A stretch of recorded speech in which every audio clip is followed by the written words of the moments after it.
মানুষের নাম বাদ যান, যারা বছরের পর বছর দিনাটা ছেড়ে বাইরে চলে গেছেন তাদের নাম বাদ গেলেও আমাদের কোনো অসুবিধা নেই বা আপত্তি নেই।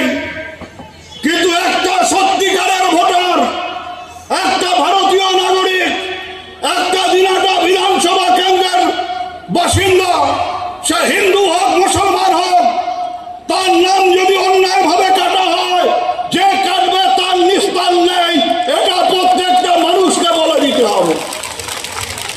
আর আমি সীমান্তবর্তী এলাকার, আমি বিশেষভাবে বলবো, এই এলাকার মানুষগুলো সতর্ক থাকুন, নেতারা সতর্ক থাকুন।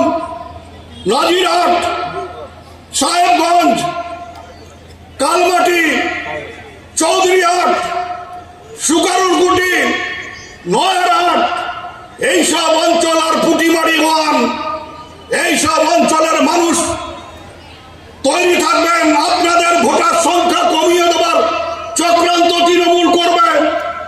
ওদের ধারণা, ওরা জানে মুসলমানদের একটা বড় অংশ তৃণমূলের সমর্থক, তারা তৃণমূল ছাড়া অন্য কিছু বোঝে না, তাই মুসলমানদের ভোট আগে কাটার চেষ্টা করবে। মুসলমানদের বাংলাদেশি বলে তাদের নাম বাদ দেওয়ার চেষ্টা হবে।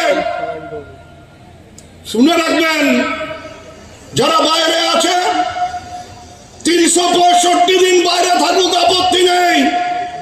দয়া করে তাদের বলবেন 15 দিনের জন্য যেদিন থেকে শুরু হবে এই সার্ভে, সেদিন যেন বাড়ি ফিরে আসে।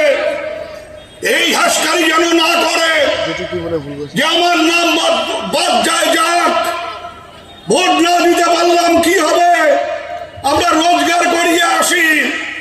এবার যদি ভোটার তালিকার থেকে নাম বাদ যায়, আগামী দিনে ভোটার তালিকায় আর নাম তুলতে